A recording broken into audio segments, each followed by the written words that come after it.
Merci beaucoup tout le monde. On a deux conférences ce matin, une à 11 heures, une autre à midi en anglais, la même conférence. Donc, je vais essayer de laisser un peu de temps pour en discuter. Le thème, c'est de trouver l'étincelle après une année d'isolement et de tout ça, le fait qu'on est très restreint dans nos activités. Fait que c'est très difficile et je dois avouer que moi-même, je trouve ça difficile. J'ai eu un peu de problème à trouver mon propre étincelle pour préparer cette présentation. Et on a déjà discuté quelque chose à la dernière conférence, donc je ne voulais pas trop reprendre les mêmes thèmes. Mais c'est plutôt un échange philosophique sur le bien-être et l'avenir et tout ça. Alors, je vais essayer de faire ça. Bon, boum. Là, alors vous voyez maintenant ouais, la présentation. Super. Ouais. Alors, commençons par un bref résumé de un peu la dernière séance, c'est-à-dire c'est quoi le stress. Juste un instant. OK, bon, excuse-moi. C'est quoi le stress? Le stress, essentiellement, c'est une réaction physique à n'importe quel défi.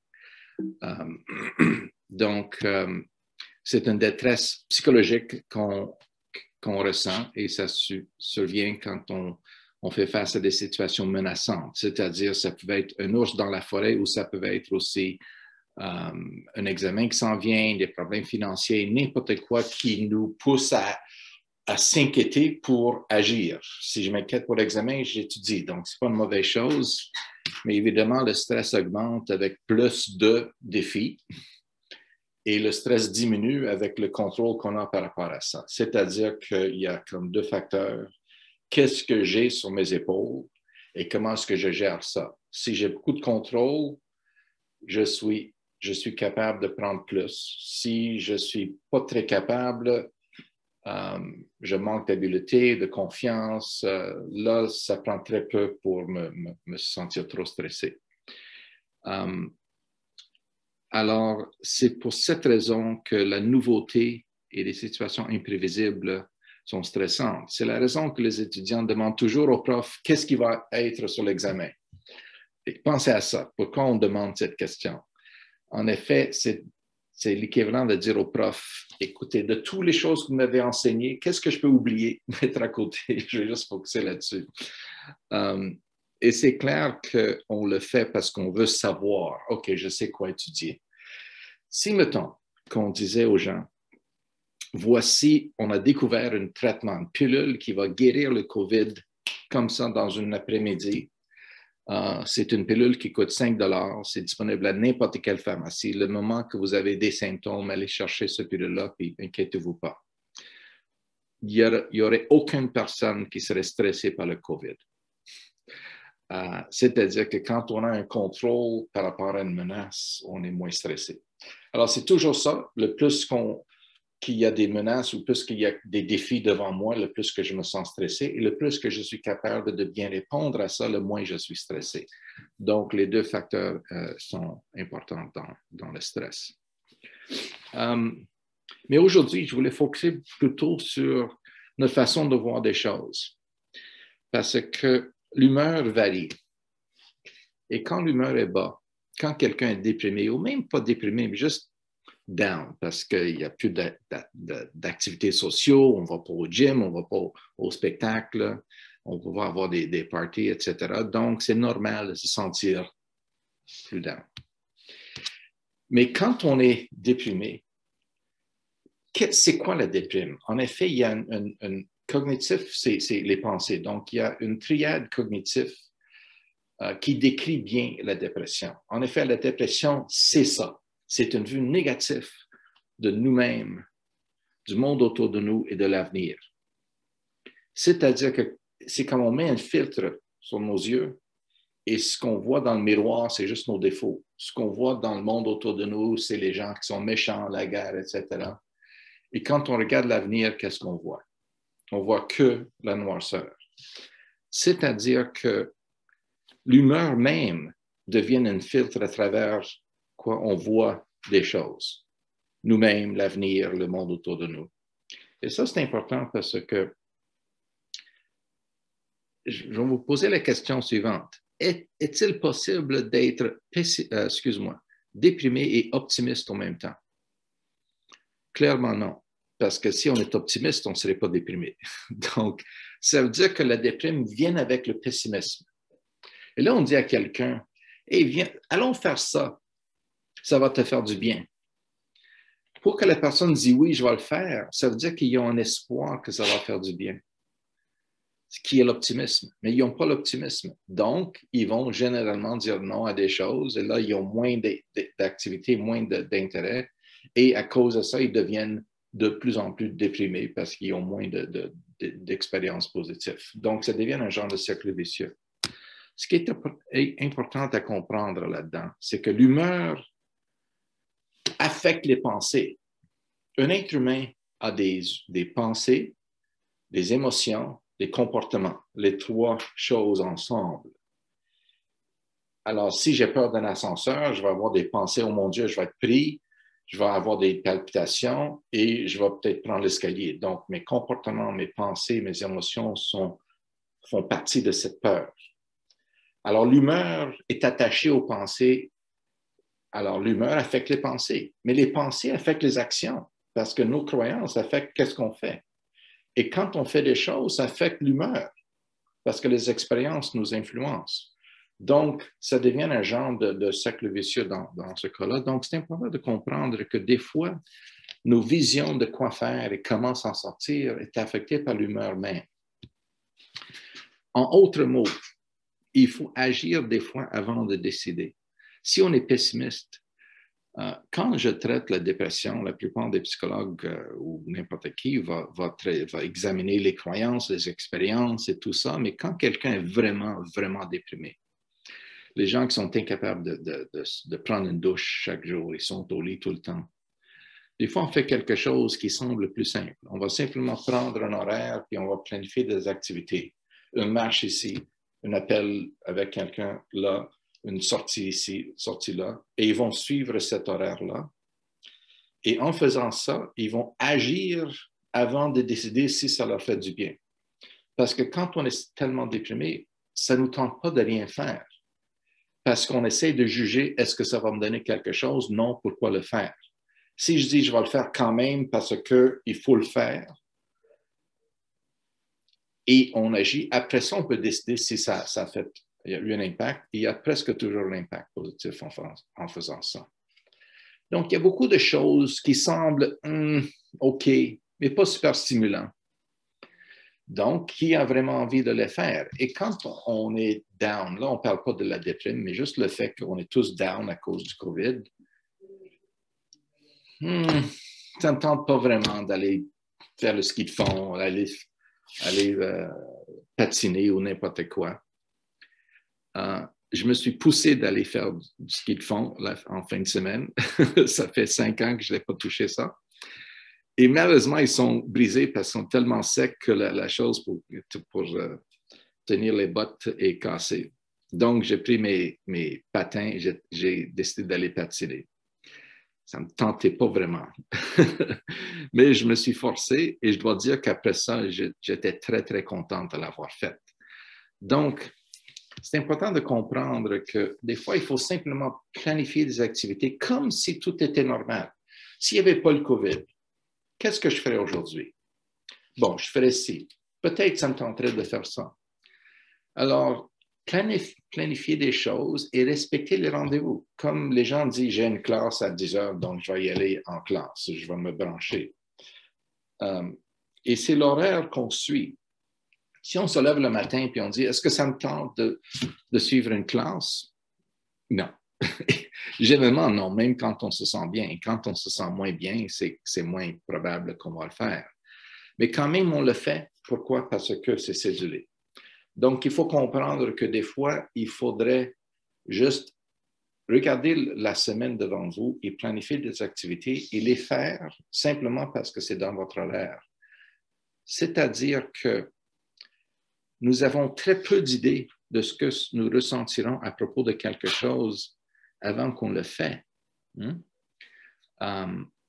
Donc, on a une idée que si j'appelle cette personne, peut-être ça va me faire du bien.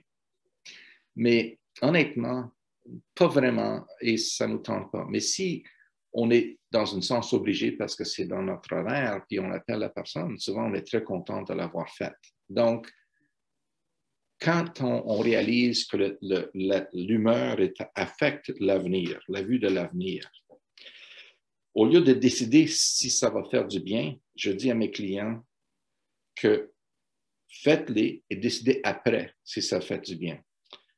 Donc, c'est-à-dire, on verra. Au lieu de dire ça va faire du bien, on ne peut pas dire ça parce qu'on ne le croit pas, mais de dire je vais voir, au lieu de décider d'avance que ça va être négatif. Et ça, il y a un impact très positif en faisant ça. L'autre chose qu'on a touché la dernière conférence, c'était cette question de bonheur, les 3 piliers du bonheur. Le fait que je suis psychologue, OK? Vous êtes enseignant, avocat, étudiant, n'importe quoi, vous avez quand même des rôles à jouer. On se lève le matin en disant « je vais faire X, mon travail ou mes études ou quoi que ce soit ». Et on va chercher pas mal de satisfaction de ça, de notre identité professionnelle ou équivalente. Par contre, quand je suis au parc et je vois mes enfants jouer au baseball ou choses comme ça, ou quand j'étais au parc en short et en sandales, je ne suis pas un psychologue, je suis père. Donc, je suis aussi un frère de quelqu'un, le fils de quelqu'un, le voisin de quelqu'un. Et dans ce sens-là, mon bonheur vient aussi de mes relations, mon rôle social. Rien à faire avec le fait que je suis psychologue. Et par contre, il y a aussi des fois que je suis en vélo, puis c'est tout. Je ne suis pas père ni psychologue. Quand j'écoute la musique, le soir, je mets la musique puis je joue un peu de billard dans mon sous-sol. Je ne suis pas psychologue, là. Je ne suis pas père. Je suis simplement quelqu'un qui va aller chercher quelque chose qui me donne plaisir. Mais ce qui est important là-dedans, c'est que ça prend du temps de faire ça. Et le COVID, si on voit ces 3 sphères-là, ce qui arrive, c'est que le travail ou l'école deviennent accaparantes et en plus, c'est moins intéressant parce qu'on ne fait pas avec des gens, c'est plus devant l'écran et tout le reste. Le social est limité et il y a moins d'activités qu'on peut faire parce qu'il y a quand même des limites sociaux. Voyages, etc., sont toutes limitées. Donc, tout ça implique que c'est normal qu'on va tous être moins bien. C'est la réalité de nos circonstances. C'est quand même temporaire, mais c'est la raison que tout le monde souffre. Et je dois dire, peut-être je suis un peu biaisé, mais tout le monde souffre, je dois dire, je le vois beaucoup. Alors, regardons ces 3 sphères en détail. Okay? La première partie, la partie de qu'est-ce que je fais dans la vie. Je suis paralégal, je suis enseignante, je suis assistante administrative, je suis psychologue, whatever. Okay? Et des fois, on est un peu perdu là-dedans. Juste quelques aspects qui touchent cette partie de qui nous sommes. C'est que des fois, il faut focuser sur pourquoi on travaille. Les gens, des fois, se trouvent dans des jobs qui sont difficiles ou sont pas super stimulants. Tout le monde aimerait avoir un job qui les excite chaque matin. Mais en effet, pourquoi on travaille? On travaille pour avoir une belle vie, pour être content. Alors, le but, c'est d'être bien. Et l'argent est un moyen vers ce but. L'argent même n'est pas le but. C'est ce qui nous amène à notre but.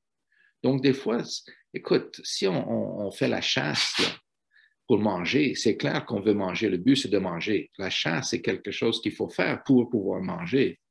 Il y a des gens qui peuvent avoir du plaisir en le faisant, mais en effet, c'est le but qui compte. Donc, des fois, c'est clair qu'il faut travailler dans le jardin, planter des tomates, etc., etc. C'est pas que c'est « oh, le fun ». Les gens le font pour pouvoir manger leurs tomates. Donc, n'oubliez pas que le travail va vous donner les moyens pour faire les choses que vous aimez. Donc, faites pas trop le lien entre les deux. c'est pas si grave parce que ça vous libère. Et c'est ça le but de travailler, de vous libérer de pouvoir faire des choses que vous aimez. Okay? L'autre chose, c'est que c'est pas toujours nécessaire d'être payé pour avoir une bonne sens de qui je suis. De mon rôle, je parle d'un rôle professionnel, mais en effet, c'est plutôt un rôle de contribution à la société. Parce que je peux être bénévole et contribuer. J'ai une cliente qui se sent comme un échec parce qu'elle n'a jamais été payée. Elle fait quand même beaucoup de bénévolat, mais elle ne peut pas dire « je suis X secrétaire, je suis n'importe quoi ». C'est comme ce qu'elle fait, elle se donne des heures et des heures à tout le monde. Elle travaille dans un hôpital, dans un centre de cancer, puis elle travaille aussi avec les gens les familles des gens qui sont atteints de problèmes de santé mentale, les groupes de soutien, les gens lui demandent des conseils. Elle est super impliquée dans sa société, dans sa communauté. Mais elle se sent comme un échec parce qu'elle n'est pas payée. C'est important de comprendre qu'on peut quand même contribuer en aidant les autres, en faisant quelque chose sans être payé. Okay? Aussi, j'aimerais que vous faites une expérience les plus jeunes dans l'audience. Demandez à quelqu'un qui a 40-50 ans qu'est-ce qu'ils font. Et quand il avait 20 ans, qu'est-ce qu'il imaginait faire à 50 ans?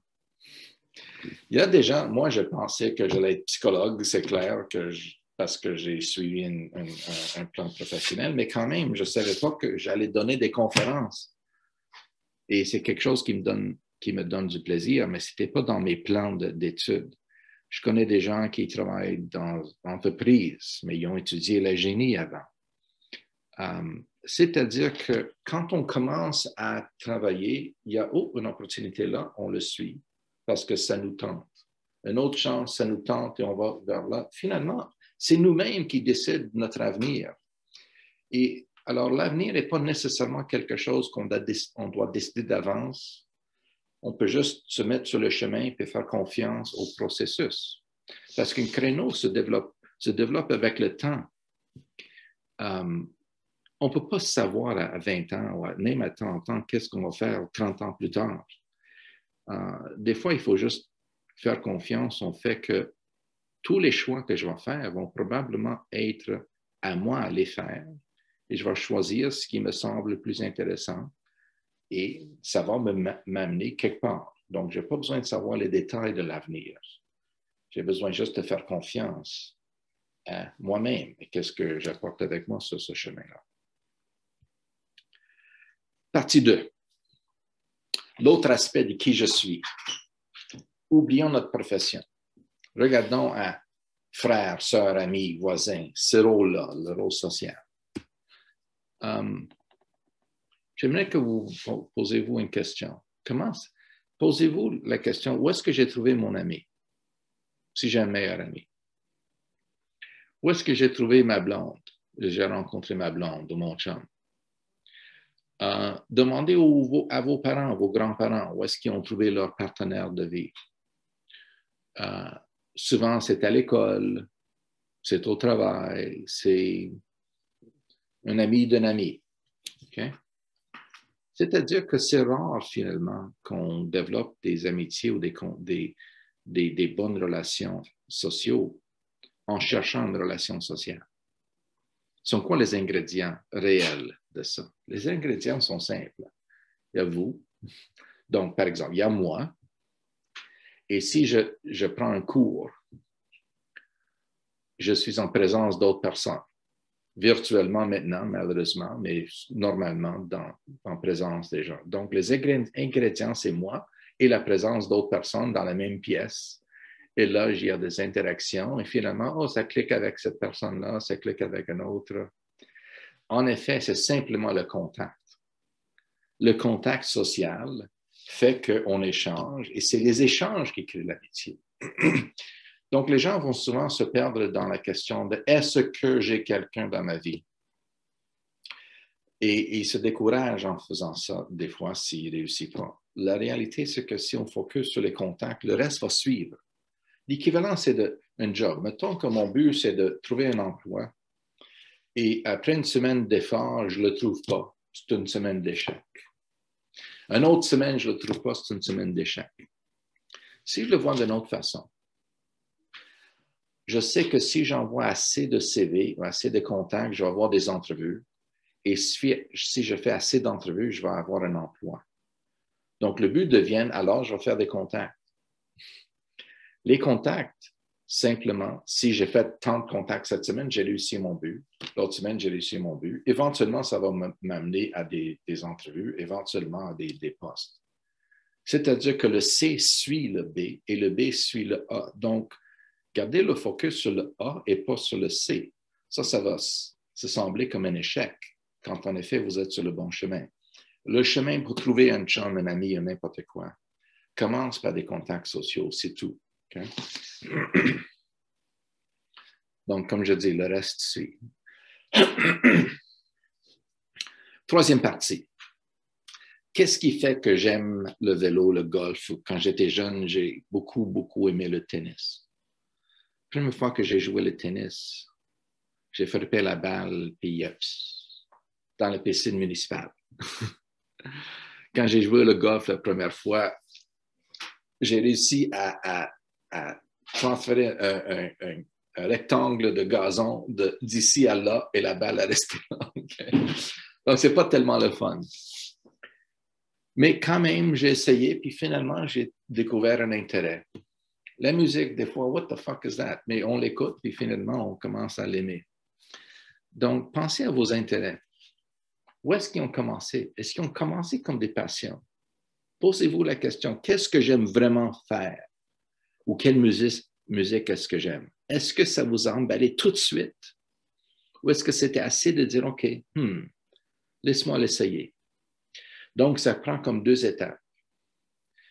C'est assez d'ouverture d'esprit, d'essayer des choses, ou un peu d'intérêt, de dire, OK, je vais l'essayer.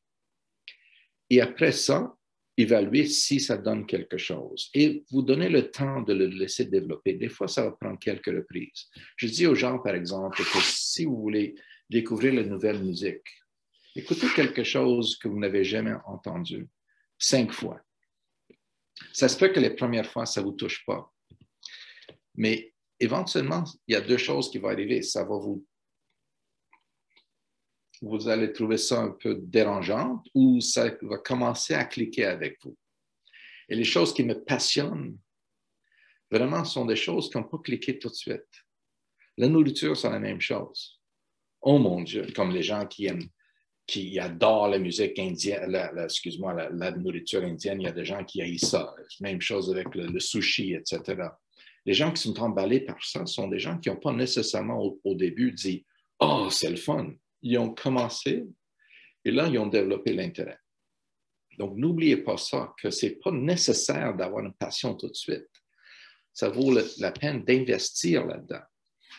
Et le COVID est intéressant parce que je connais plein de gens qui ont commencé à faire le pain maison.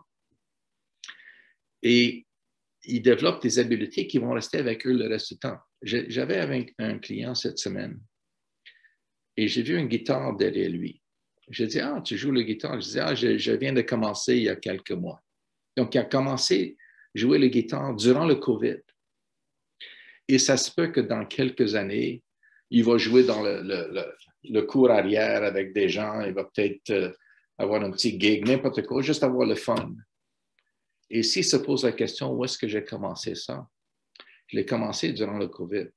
Est-ce que j'aurais fait ça sans le COVID? C'est-à-dire, des fois, c'est plate en maudit. Mais quand c'est plate, on cherche des fois des choses à faire.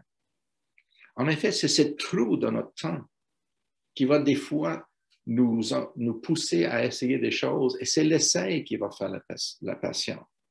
Ça ne commence pas avec une passion. Ça commence avec ça. Il y a aussi des choses que des fois, on a déjà un intérêt, mais on n'a jamais poursuivi. Le mur de cordonnier, je vais vous parler de ça tantôt, mais je vais garder ça pour un peu plus tard parce que c'est quelque chose de personnel et je vais vous parler de ça. J'ai même une photo à partager. Donc, pensez-vous à qu'est-ce que vous avez commencé à faire durant cette dernière année?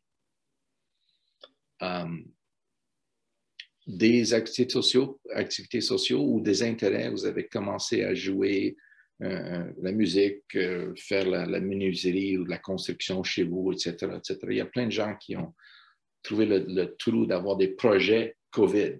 Le projet, mon ami m'a montré ses projets COVID, belle cabane dans son cours. Pour le reste de sa vie, il va pouvoir regarder cette cabane en disant, ça, c'était mon projet COVID. Okay? Donc, ce n'est pas nécessairement tout négatif.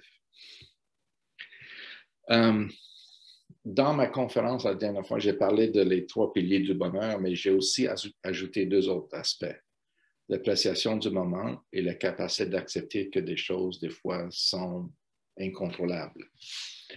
Donc, juste pour toucher là-dessus, le 3+1, en plus de focuser sur les aspects de ma vie, mon travail, mes relations sociales, mes intérêts, il y a aussi la question d'être capable d'apprécier le moment. L'exemple, je vous ai cité, je pense, une poème la dernière fois, Nirvana. Alors, je ne vais pas le répéter, mais quand même, si j'imagine conduire mon auto et j'écoute la musique et j'ai du fun parce que ça vient toucher mes émotions. Et là, je vois un vélo blanc à côté de la rue ou une croix avec des fleurs en plastique dans quelque chose comme ça. Puis je dis, quelqu'un est mort juste là. Et ça vient me toucher. 15 secondes plus tard, ça se peut que le téléphone sonne, mais c'est un ami avec qui je n'ai pas parlé depuis un bout de temps. Puis je dis, hey, comment ça va? Blablabla. Regardons ça. Regardons ces 3 émotions à l'intérieur de quoi? 30 secondes, 60 secondes? Alors, est-ce que le fait que je suis psychologue ou non, que j'ai des enfants ou non, que j'aime le vélo ou non, change quelque chose? Non, je suis dans le moment, capable d'apprécier que, le café est bon, je viens de rire, choses comme ça. Alors, quand vous pensez de COVID, là, est-ce que, quand on rit, est-ce que le fait qu'on a ri en 2020 au lieu de 2019 change quelque chose? Donc, c'est important aussi de réaliser que notre journée, notre bien-être est aussi moment par moment. Donc, quand on regarde juste, j'ai besoin d'avoir une carrière avant d'être bien, on va oublier tous les moments de bonheur qu'on vit sur ce chemin-là. Okay? Donc, c'est bien d'avoir une destination, travailler vers vos buts, en même temps de ne pas oublier qu'il y a aussi le bien-être vient de toutes nos expériences. Ça, c'est bon. Ça, c'est une belle chanson. Ça, c'est une personne qui est souriante, qui est plaisante, etc. On a tout ça 50 fois dans une journée. Et si on regarde juste la destination, on va être aveugle à ça. Donc, n'oubliez pas ça. La dernière chose, évidemment, c'est que des fois, des choses arrivent. Comme le COVID, des fois, les maladies, il y a des gens qui sont jeunes. J'ai rencontré une jeune fille hier qui, à 20 ans, a été diagnostiquée de sclérose en plaques. Pensez-vous qu'elle mérite ça? On voit des gens qui manquent une jambe. Ils ne méritent pas ça. Des fois, des choses arrivent qu'on n'aime pas. Okay? Donc, la seule option qu'on a, c'est d'accepter. Mais qu'est-ce que ça veut dire d'accepter quelque chose? Ce n'est pas d'aimer quelque chose. Il y a plein de malheurs, point final, et on a le droit de ne pas les aimer. Ça me fait chier. Par contre, accepter quelque chose veut dire d'arrêter de chercher une solution qui n'existe pas. Quand on veut trouver la justice, écoutez, si j'ai soif, je cherche de l'eau. Si j'ai froid, je cherche la chaleur. Et si j'ai un mal psychologique, c'est clair que je veux le régler. Mais si je n'ai pas une réponse à ça, si je suis pris dans une circonstance qui ne peut pas être réglée, un problème de santé permanent, par exemple, je n'ai pas le choix que d'accepter. Et je n'ai pas une recette pour vous rendre heureux avec ça. Mais quand même, une recette pour vous rendre moins malheureux, c'est d'arrêter de chercher une solution. De dire, OK, it's shitty. Bon, et on reste sur le chemin devant nous, qu'est-ce que je peux contrôler? Donc, je ne peux pas contrôler ça, mais je peux quand même décider mon avenir suite à ça. Okay? Bon, maintenant, j'aimerais aussi vous parler de quand on est pris dans des circonstances comme le COVID ou n'importe quoi, si on regarde dans notre passé, qu'est-ce qu'on retient du passé? Je vais vous parler bon, par exemple, on s'en va en voyage. Presque tout le monde chez vous, dans cette audience, ont chez eux, quelque part, une petite roche, un shell d'une plage où il était, un petit souvenir. J'ai chez moi un napkin de Nathan's où est-ce que j'ai mangé un hot dog sur Coney Island, des choses comme ça. Des petits roches de telle plage, telle autre plage, etc. Pourquoi on fait ça? Parce que ça nous connecte à ça. Quand j'étais au Vietnam, on était sur China Beach. China Beach était où est-ce que les soldats ont atterri et plus que 50 000 ont sorti en sac parce qu'ils sont décédés d'une guerre qui n'avait aucun sens. Et j'étais là et je me suis dit, je veux me rappeler de ce moment-là. Donc, j'ai roulé mes pantalons et j'ai mis mes pieds dans l'eau de China Beach, juste pour avoir une image de ça. Quand j'avais 22 ans, j'étais étudiant en Floride, je n'avais pas d'argent, ma femme, je venais juste de me marier. Et qu'est-ce que j'ai décidé de faire? On a décidé d'acheter un arbre de Noël. Et on n'avait pas d'argent, donc j'ai pris un morceau de carton, puis j'ai fait une étoile et j'ai pris du aluminum foil, papier aluminium. Et j'ai enrobé cette étoile et je l'ai mis sur la petite arbre qu'on a acheté pour Noël. Et ça, c'était en 1981. Chaque année maintenant, on garde cette vieille étoile. C'est la dernière chose qu'on met et chaque enfant prend son tour à mettre l'étoile sur l'arbre de Noël. Je pense que cette année, c'était le tour d'Amy. Alors, voici mon arbre de Noël qui a duré depuis 1981. Ça fait maintenant 40 ans. On garde. Si la maison brûle, c'est cette étoile que je vais sauver en premier. Okay. Pourquoi? Parce que ça représente ma vie. Ça représente le chemin qu'on a pris depuis ce temps-là. Donc, ce n'est pas l'étoile nécessairement, c'est le souvenir qui compte. Donc, la question de marcher dans l'eau de China Beach, d'avoir une étoile, pour moi, je trouve ça important de trouver des symboles, de se connecter au passé. J'ai un petit blague que je dis à mes enfants tout le temps. Et devinez ce que qui est venu me consulter aujourd'hui dans mon bureau. J'ai vu un cheval déprimé dans mon bureau aujourd'hui. Les gens disent, ouais, non, c'est vrai, il s'est assis dans mon bureau, puis je dis, pourquoi la face longue? Okay. Alors, ça, c'est la blague, la stupid blague, et les gens, oh God, encore avec ce Christ de face longue. Okay. C'est une variation d'une blague. Un cheval arrive au bar, puis le bartender dit, why the long face? C'est pas important. Ce qui est important, c'est que je dis à mes enfants, écoutez, 20 ans après que je meurs, vous voyez un cheval sur l'écran, sur la télé, vous allez penser à moi. Ça, c'est mon cadeau à vous. Okay. La connexion au passé. Donc, quoi faire pour se connecter à COVID? Durant le verglas, il y a 20 ans, mon Dieu, déjà 23 ans, le verglas. C'est comme le Texas cette semaine. Pas d'électricité pendant une semaine en hiver à Montréal. C'était quelque chose. Mais on avait un four à bois et ma famille, puis ma belle-sœur et sa famille sont là. Ils restent chez nous parce qu'on a un four à combustion lente. Et le mercredi de cette semaine, on avait mis toutes les choses dehors pour pas que ça fonde dans le frigidaire. Donc, le contenu le contents du frigidaire était dehors. Puis le mercredi, la température a monté en haut de 0. Et on avait la crème glacée dehors. J'ai dit, la crème glacée va toute fondre.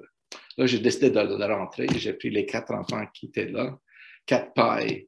Puis on a décidé de commencer à boire, à boire la crème glacée. fondu, ça c'est ma nièce Samantha. Jeffrey, ça c'est moi. Et vous voyez, ça c'est ma paille, ma barbe, ça c'est ma main. Ça c'est Amy. OK? C'est qu'Amy, c'est une étudiante, pour ceux qui ne savent pas, et c'est une Oui, étudiante au collège sur ça. je ne sais pas si elle va être contente que j'ai partagé ça. Okay. Excuse-moi, j'ai sauté une image importante. Mon père était immigrant, donc pas éduqué, analphabète, arrive ici après avoir vécu la Deuxième Guerre mondiale, emprisonné 85 livres, tout le reste, c'était l'enfer pour lui, mais il a quand même toujours gardé un esprit ouvert et un esprit positif.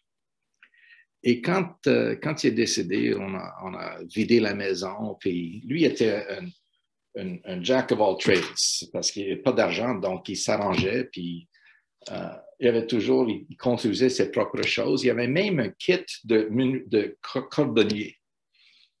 Donc, quand il avait besoin de réparer ses souliers, c'est lui-même qui les réparait. Okay? Donc, il y avait ce boîte à outils de toutes sortes de choses.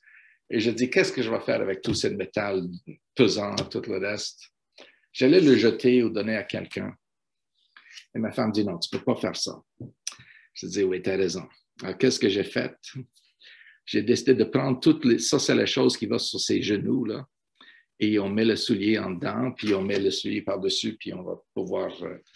et ça, c'est les formes. Ça, c'est les marteaux, toutes les limes, les lames qui avaient les limes. Anyway. Et j'ai fait ce petit projet dans mon sous-sol. Et ça, c'est mon hommage à l'aspect de mon père, qui était le cordonnier, même s'il n'était pas cordonnier. Et je l'ai fait durant la période de COVID. Et j'avais ça pendant 5 ans déjà, ou presque 10 ans. Mon père est décédé, ça fait déjà un bout de temps. Mais j'avais jamais rien fait. Mais quand j'avais rien à faire durant le COVID, mars, avril dernier, c'est ça que j'ai fait. Pour le reste de ma vie, je vais avoir cet hommage à mon père à cause du COVID. Okay?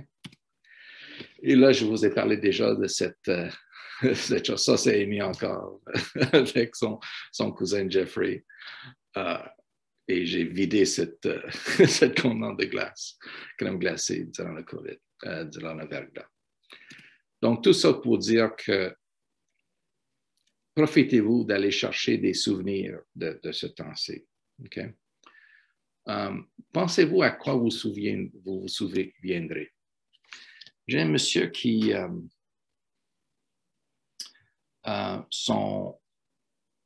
sa mère est italienne, son père est français, québécois. Il n'a jamais été en Italie, mais il a décidé une fois d'aller en Italie. Il n'y avait pas d'argent, il y avait très peu d'argent. Il a perdu son emploi, mais il avait déjà promis un ami de le faire, donc il a décidé de le faire. Et finalement, il est allé. Et je l'ai vu quelques années plus tard. J'ai dit, tu te rappelles de ton voyage? Il dit, ah oui. Et il peut me donner tous les détails de ce voyage-là. Le voyage lui a coûté à peu près 3000 pièces. Si on veut mettre des bandes de cuir sur un auto, dans l'auto, ça va peut-être nous coûter à peu près 3000 pièces. Il y a plein de gens qui vont le faire, qui ne vont pas questionner ça, mais à la fin de notre vie, est-ce qu'on va se rappeler du voyage en Italie ou des bandes de cuir? Okay? Donc, tout ça pour dire que, bon, si on dépense sur nos besoins et un peu moins sur nos souhaits, il y a plein de choses. Un nouveau paire de souliers, un nouveau téléphone ou n'importe quoi. Si c'est vraiment nécessaire, on a une tendance dans notre société de consommer d'une façon démesurée.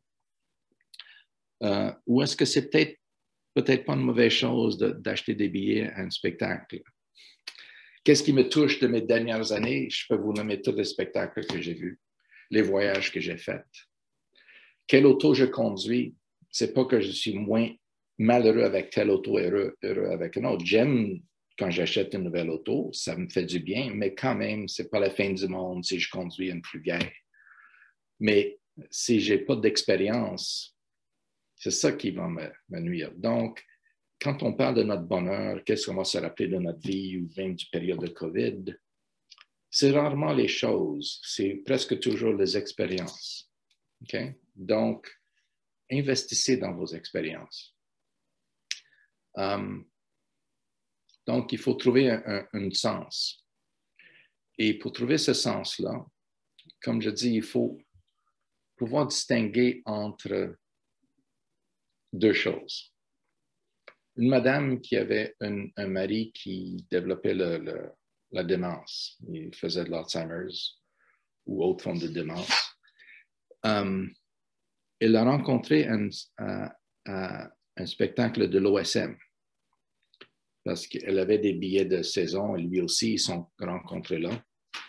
Et il aimait faire aussi des croisières. Un jour, elle décide de l'amener en croisière. Et aussi régulièrement, elle l'amenait à des spectacles de musique. Et sa famille lui a dit, mais pourquoi tu le fais? Ou ses amis lui ont dit, pourquoi tu le fais? Il va l'oublier. Il dit, oui, c'est vrai, il va l'oublier, mais il a toujours aimé ça et il va l'aimer dans le moment. Et ça, c'est important parce que quand on va à un spectacle où on fait quelque chose, on a le plaisir du moment et on le retient plus tard. Si je ne peux pas le retenir plus tard, ça n'enlève pas le fait que je peux quand même avoir du plaisir dans le moment. Donc, c'est un peu les deux. C'est important de comprendre qu'aller investir dans les souvenirs, mais au même temps, apprécier le moment devant vous. Okay? Une autre chose qui rend les gens malheureux, c'est une question comme ça. Qu'est-ce qui cloche avec moi? Qu'est-ce qui ne va pas? What's wrong with me? Est-ce que cette question nous aide à se sentir mieux? Dans l'histoire de l'être humain, ce n'est jamais une question qui nous aide à mieux filer. Parce que ça présume qu'il y a un problème. Et c'est nécessaire de temps en temps de dire, OK, qu'est-ce que je peux faire différemment? Mais rarement est-ce qu'on se pose la question, qu'est-ce qui allait bien avec moi quand j'étais content? Je vois des couples, ils sont toujours en train de se chicaner. Qu'est-ce qui s'est passé? On parle de l'événement de la chicane. Mais quand ça va nulle part, je demande, la dernière fois que vous vous êtes entendus, quand est-ce que c'était? Ou quelqu'un qui est frustré de leur job ou n'importe quoi. La dernière fois que tu étais heureux au travail, était quand? Et les gens vont me parler d'une telle expérience. Et pourquoi tu étais bien? Parce que souvent, on ne réalise pas qu'il y a des aspects positifs dans toutes les relations, dans tous les emplois. Et ce n'est pas ni un ni l'autre. Ce n'est pas que c'est bien, toujours mal. C'est qu'il y a des moments bien, des moments mal dans toutes les relations, tous les emplois, tous les aspects de la vie. Donc, des fois, on a une tendance de ne pas réaliser que les deux peuvent coexister. Et des fois, quand ça va bien, c'est parce qu'il y a des aspects qui sont là, qui sont positifs, qu'on a tendance d'oublier quand on voit le négatif. Mais des fois, c'est aussi attaché aux attitudes. Dans ce moment-là, je m'attendais à rien d'autre. J'acceptais les défauts de ma conjointe ou choses comme ça. Oui, c'est plate, mais quand même, il y a d'autres aspects de ma job que j'aime. Donc, c'est-à-dire que souvent, c'est juste l'attitude d'acceptation qui fait qu'on est bien. Alors, j'encourage les gens de penser à leur bien-être, non seulement le mal-être. Et quand je suis bien, pourquoi j'étais content? Qu'est-ce qui a produit ça? Et souvent, c'est des fois une décision que j'ai prise il y a 6 mois qui a porté fruit plus tard. Des fois, c'est une attitude. Mais quand on est capable de connecter, on est moins résistant à essayer des choses, etc. Posez-vous la question, de quoi vous vous souvenez de l'année dernière? Qu'est-ce qui reste avec vous? Dernière année de l'école secondaire, ou quand vous avez joué au soccer. Pensez à vos amis, aux événements qui vous touchent. Sur vos lits de mort, qu'est-ce qui vous restera avec vous? Pensez à cette question, ça c'est important parce que finalement, quand on se dit qu'est-ce qui m'a vraiment porté le bonheur du passé, c'est souvent des expériences, des échanges, etc. Ouverture d'esprit. Et c'est tout ça. Ces choses-là ne sont pas limitées par le COVID. Oui, dans un sens, c'est limité, mais quand même, on peut focuser sur le fait que, ouais, c'est vrai que j'ai fait ci, j'ai fait ça. Donc, quelques conseils alors pour faire face à ça. Juste pour faire un bref résumé de ça, il reste à peu près 5 minutes. Excuse-moi encore, j'essaie de trop parler. J'aimerais faire un petit résumé de ce qu'on avait discuté aujourd'hui. Premièrement, malgré l'isolement, gardez le focus sur les 3 piliers. Pensez à qu'est-ce que je peux faire pour, mettons que je suis limité dans mes activités sociales, est-ce que je peux appeler quelqu'un que je n'ai pas parlé avec depuis un bout de temps? Est-ce que je peux organiser un verre de vin devant la télé, devant l'ordinateur? Est-ce qu'il y a une nouvelle activité? L'année passée, c'était très difficile à jouer au golf parce que tout le terrain était rempli. Je ne peux même pas faire un tune-up de mon vélo parce qu'il n'y a plus de pièces à aller chercher parce que toutes les compagnies de pièces de vélo sont débordées. Parce que les gens ont commencé à essayer des choses différentes. Et ça, c'est bien. Donc, pensez à ces aspects de votre vie et qu'est-ce que je peux faire pour rebalancer ces 3. Développer et maintenir une routine quotidienne. Si on travaille, on réalise que le matin, on salue tout le monde, on prend un café avec des gens, on lunch avec des gens, etc. Donc, il y a des aspects sociaux et professionnels qu'on fait. Quand on est chez nous, on peut quand même essayer de développer une routine qui, si ce n'est pas naturel de luncher avec des amis, si j'étais à l'école, on n'est pas à l'école, mais on peut quand même peut-être prendre une pause dans la journée pour parler à nos amis, comme si on était au travail. Okay? C'est-à-dire développer une routine qui touche le plus possible la vie normale qu'on avait avant l'isolement. Viser les moments le plus possible. Si je ris, je ris. Point final. Si je suis seul ou si je suis en 2020, 2019, 2025, c'est la même chose. Une expérience est une expérience. Donc, quand on regarde nos expériences de cette année, les gens ont tendance à dire, est-ce que 2020 était l'enfer, oui ou non? Well, dans un sens, oui, mais en réalité, c'était une collection d'expériences. J'ai entendu la musique en 2020 que je n'avais jamais entendue avant. J'ai découvert des nouveaux plaisirs là-dedans, malgré le fait que c'était l'année d'enfer. Donc, en effet, ce n'est pas une chose. C'est multidimensionnel.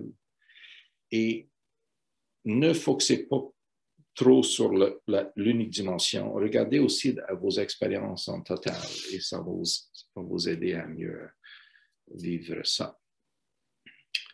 Quand je dis, mais n'oubliez pas l'avenir, comme je dis, il faut quand même viser le bien-être dans mon avenir, investir dans mon bonheur, dans mes intérêts, etc. Mais en même temps, ne pas oublier le chemin. Okay? Investissez dans vos champs d'intérêt.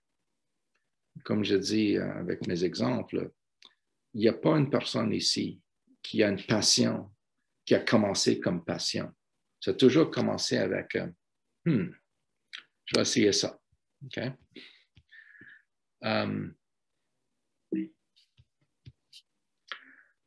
Ne laissez pas votre humeur négative vous dire quoi que ce soit par rapport à l'avenir. Ça revient sur la question de le triade cognitif. Notre humeur va toujours affecter comment on voit les choses. Et c'est normal que tout le monde est dans un état négatif ces jours-ci. Et ça nous donne l'impression que l'avenir est une réflexion de ce que je ressens maintenant. Ce n'est pas vrai. L'humeur va changer. Et quand l'humeur change, le jugement va changer aussi. Okay? Alors, attendez que vous êtes rendu là avant de décider. Allez faire des choses spécifiquement, des fois par exprès, pour vous rappeler de ça. Des souvenirs, des symboles de ça, comme l'étoile, comme les roches de la plage, etc. Et finalement, le passé prédit l'avenir. Les gens ont vécu la Deuxième Guerre mondiale. Les gens ont vécu les pandémies de le Spanish flu. Les gens ont vécu le H1N1 et tout le reste. Donc, éventuellement, ça va passer. Veut pas, c'est plus long qu'on voulait, mais ça va passer aussi. Donc, n'oubliez pas ça. Ne perdez pas l'espoir dans l'avenir. On va tous s'en sortir. OK? Je vais vous laisser avec ça. Et je vais revenir devant l'écran. Voilà. Alors, merci tout le monde. Il reste à peu près 5 minutes. Je voulais vous laisser un peu plus de temps pour poser des questions, mais je voulais vous demander quelque chose moi-même. Parce que j'ai demandé à beaucoup de gens avant de préparer cette conférence. En anglais, c'est Finding My Mojo, trouver mon étincelle, my spark. Comment vous vivez ça? Est-ce qu'il y a des choses que vous faites maintenant qui vous aident à passer à travers cette pandémie? Est-ce qu'il y a des idées? Ou s'il y a d'autres questions, allez-y avec vos questions.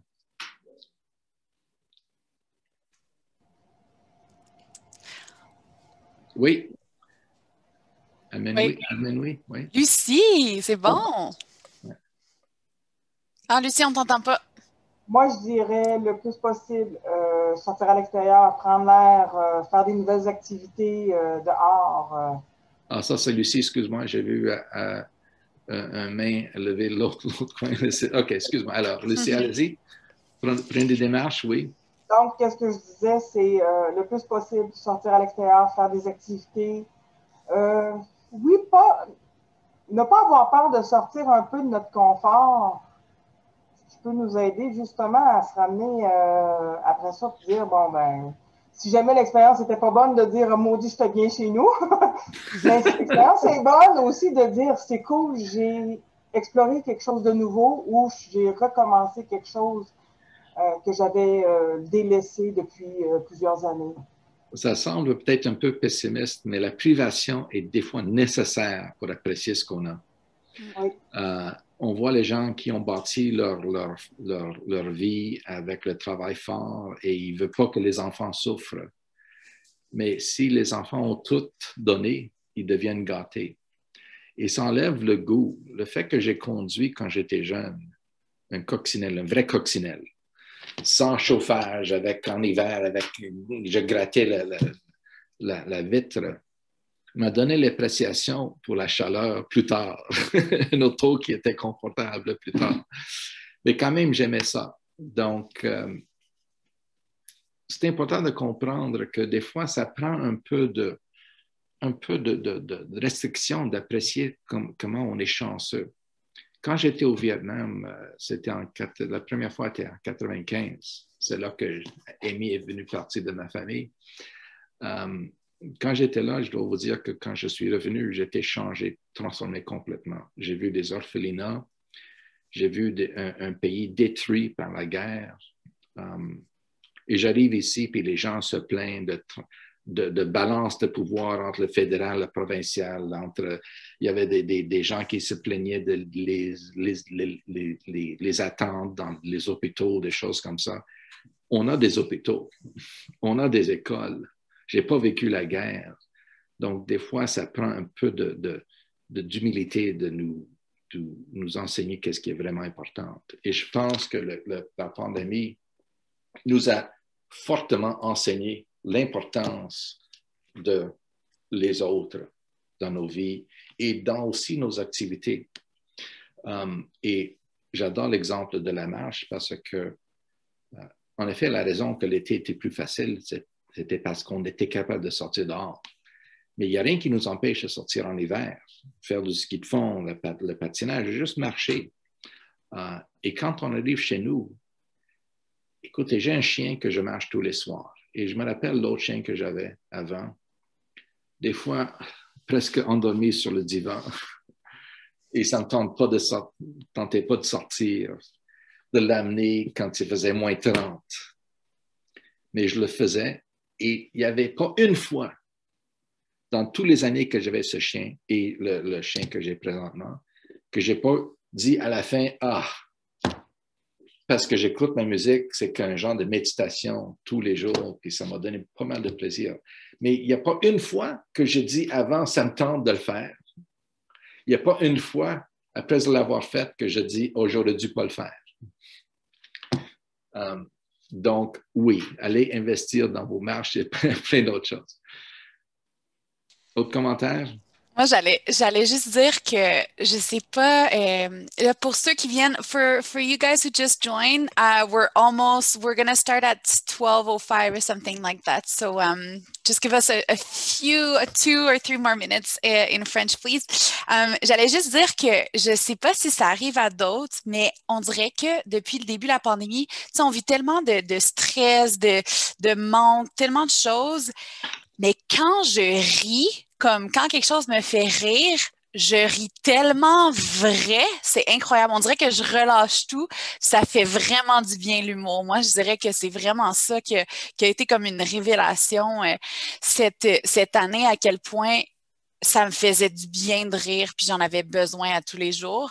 Puis, ben, trouvez vos manières de vous faire rire ou de rire, et même de rire avec des gens, que ce soit à distance, en présentiel, mais ouais, en tout cas, c'est ça que je voulais En effet, partager. tu as raison. De rire, c'est de rire. Puis c'est jamais une chose négative. Et c'est pas que durant 2020, on a ri un peu moins intensément. Quand on rit, Mhm. on rit. Point final. Alors, Mais on voit les bénéfices encore plus vu qu'on vit dans une ouais, période creuse, difficile socialement, puis tout ça. J'ai l'impression que c'est toujours comme une bouffée d'air quand je ris. ouais, Fait que je sais pas si ça arrive à d'autres, mais bon, ouais. Là, il est voilà. midi 1. Oui, merci On va à devoir tous. arrêter là.